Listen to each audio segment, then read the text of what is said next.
High Admiral Vos Kalar stood on the bridge of the imperial dreadnought Eternal Dominion, gazing down at the small blue planet through the massive viewport. According to the Empire's xenobiological models, first contact with this species would follow the same predictable pattern they'd seen across 47 previous civilizations. Admiral, reported his tactical officer, our analysis of the species is complete. They call themselves humans. Vos Kalar, a towering reptilian being with silver scales and predatory yellow eyes, turned from the viewport. Proceed with the standard assessment. Yes, sir. The humans are a young species, barely 10,000 years of recorded civilization. They're fragmented into nearly 200 separate political entities, constantly warring among themselves.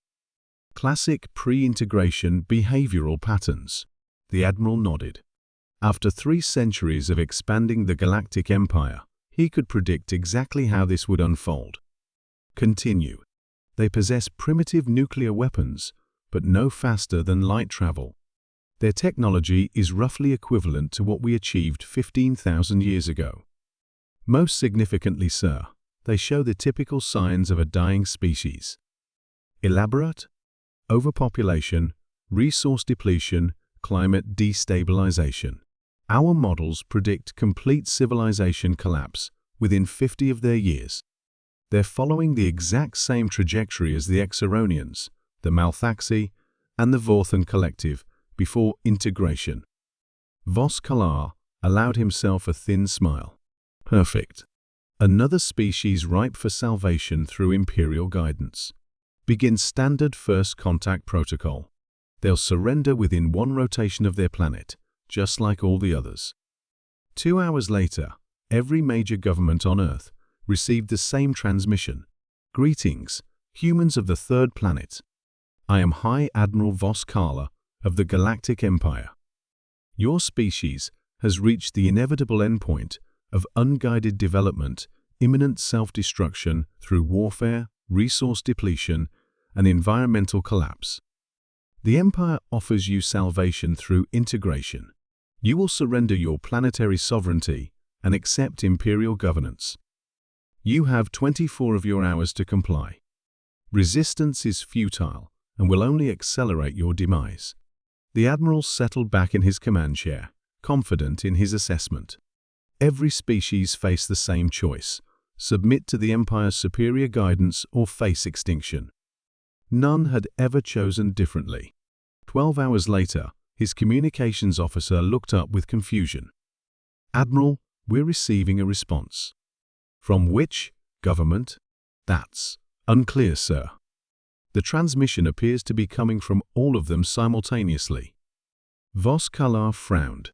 In his experience, fractured civilizations never achieved unified responses this quickly.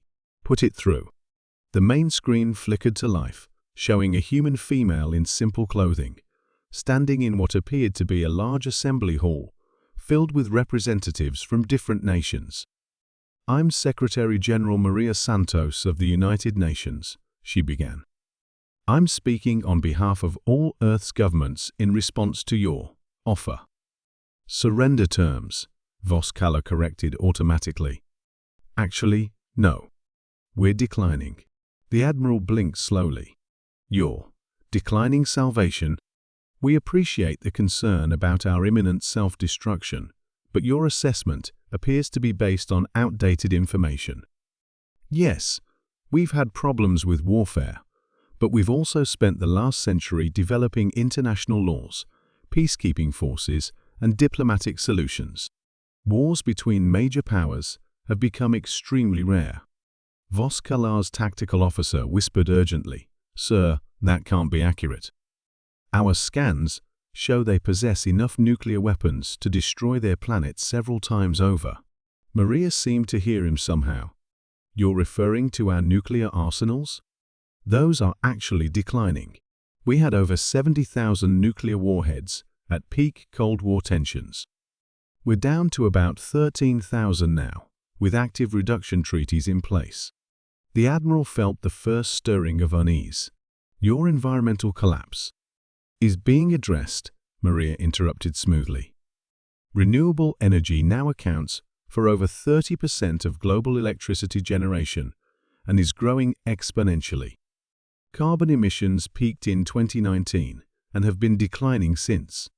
We've developed fusion power, advanced recycling systems, and are actively working on atmospheric carbon capture.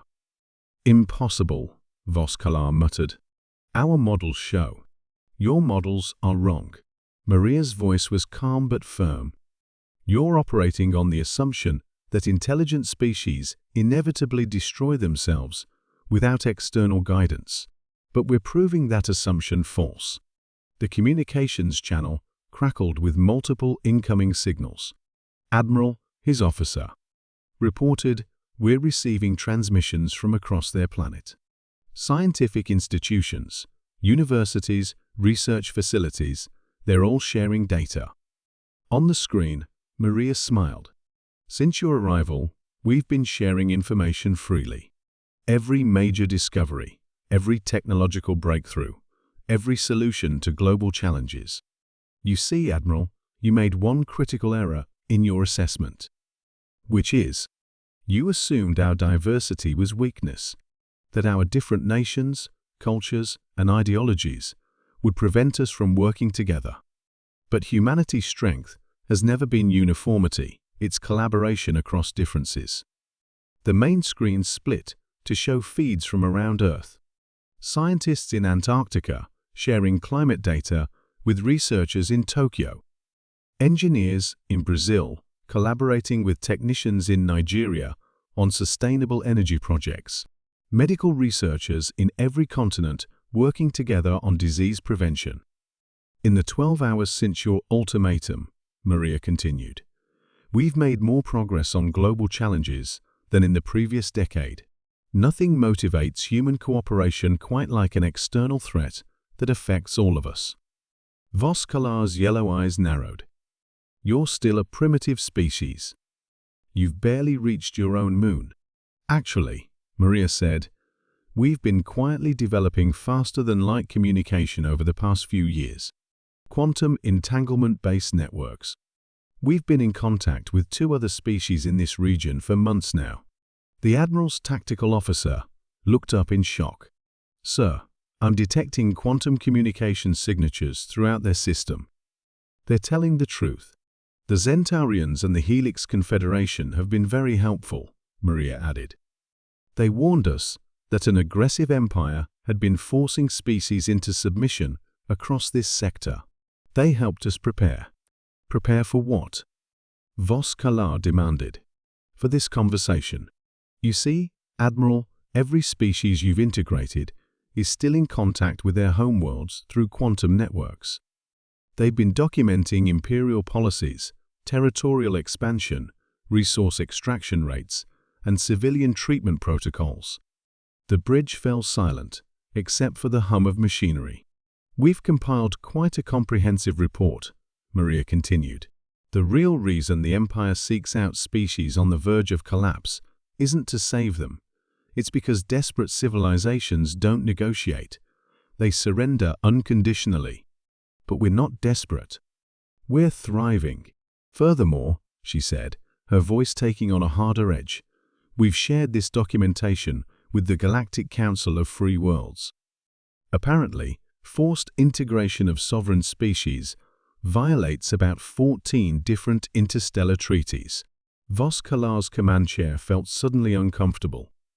"The Council has no authority. Actually, they do. And they're very interested in testimonies from 47 previously independent species who were integrated under false pretenses." The communications officer looked up nervously. "Admiral, I'm detecting multiple faster-than-light signatures approaching our position. Unknown configurations." "Those would be the Council's peacekeeping fleet," Maria said matter-of-factly. "Don't worry, they're not here to fight. They're here to escort your ship back to Council space for a war crimes tribunal." High Admiral Voskalar, who had never failed to integrate a species, who had conquered 47 civilizations based on the Empire's predictive models, stared at the small human on his screen in complete bewilderment. "How?" he whispered. Maria Santos smiled. "You made the same mistake empires have been making for millennia, Admiral. You assumed that different meant inferior, that young meant helpless, and that problems meant defeat. But humanity has spent its entire existence proving that our greatest challenges bring out our greatest strengths." The screen flickered off, leaving the Admiral staring at his own reflection in the dark monitor. 3 hours later, as Council ships surrounded the Eternal Dominion, Voskalar realized that for the first time in Imperial history, they hadn't just failed to integrate a species, they'd encountered one that was integrating them. Humanity had indeed proven every word of their assessment wrong. And in doing so, they'd changed the balance of power in an entire galaxy.